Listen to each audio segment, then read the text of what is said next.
አሁን እንኳን የማነበው እስረኞቹ ከሚለው እንዳለ ጌታ ከበደ መጽሐፍ ነው። የታተመበት ጊዜ 2015 ዓመተ ምህረት የመጀመሪያ እትም ነው። የገጽ ብዛት 400 ዋጋ ብር 450 እና በአጭሩ የጻፍኳቸው ነው። አንዳንዱ ሳንሱርን በአምስት ይመድቡታል። እነዚህም ግብረ ገባዊ ሳንሱር፣ ሞራል ሴንሰርሺፕ፣ ወታደራዊ ጉዳዮች ላይ ያተኮረ ሳንሱር ሚሊተሪ ሴንሰርሺፕ፣ ሃይማኖታዊ ሳንሱር ሪሊጂየስ ሴንሰርሺፕ እና የኩባንያዎች ሳንሱር ኮርፖሬት ሴንሰርሺፕ ይባላል። በዓለም ላይ በይፋ በገለጸው ሐሳብ የተነሳ ቅጣት የሆነው ዘንድ የሞትን ጽዋ እንዲጎነጭ የተፈረደበት ቀዳሚው ሰው ግሪካዊ ፈላስፋ ሶቅራጥስ ከ470 እስከ 399 ቢሲ ከክርስቶስ ልደት በፊት ይኖር የነበረ ነው። ሶቅራጥስ በወጣቶች አእምሮ ላይ ያልተገባ ሐሳብ አሰራይቷል፣ ኃላፊነት የጎደለው ተግባር ፈጽሟል ተብሎ ነው። ሶቅራጥስ ከፍርድ ሂደት ቀደም ብሎ በጋድ የተናገራቸው ፍልስፍናዊ ሐሳቦችን እንዲያስተባብል ተጠይቆ ነበር። እሱ ግን ፈቃደኛ ሳይሆን ቀረ። ቢመከርም አልሰማም። ለገዛ ሐሳቦቹ መታመንን መረጠ። እናም ተፈረደበት።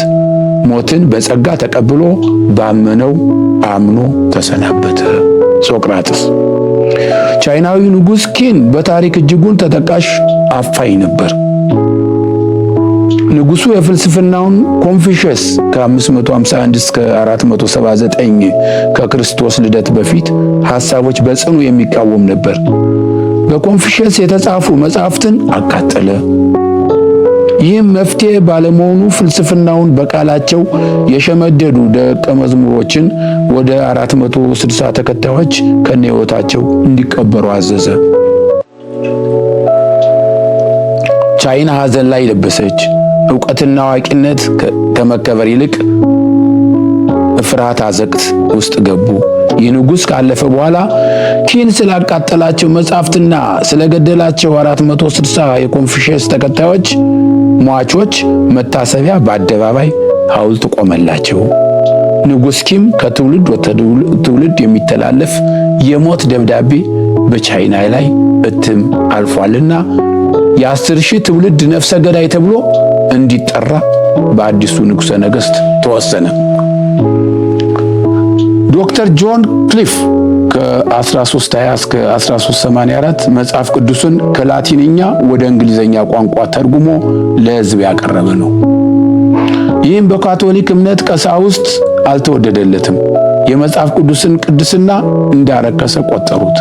ከዚህም የተነሳ ከሞተ ከ30 ዓመት በኋላ መጽሐፍ ቅዱስን ከላቲንኛ ወደ እንግሊዘኛ መተርጎሙ ድፍረት ነው ተብሎ ኃጢአትም ነው ተብሎ አስከሬኑ ከተቀበረበት ወጥቶ ተገቢውን ቅጣት እንዲቀበል ተወሰነበት።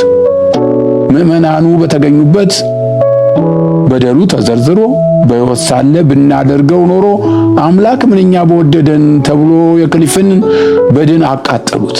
አቃጥለውም አመዱን ወደ ሉተር ወርዝ በሚፈሰው ወንዝ በተኑት። ሌላው ደግሞ በኮሜዲያን ዴል አርቴ የሚባሉት ቡድኖች በአውሮፓ ውስጥ በመካከለኛው ዘመን ተደናቂ ለውጥ ያመጡ የቲያትር ጥበባት ሙያተኞች ናቸው። አባል የነበረ ጠቢብ ሞተ ሲባል ቤተክርስቲያን ካቶሊክ ለሱ ቀብር የሚሆን ቦታ የለኝም አለች።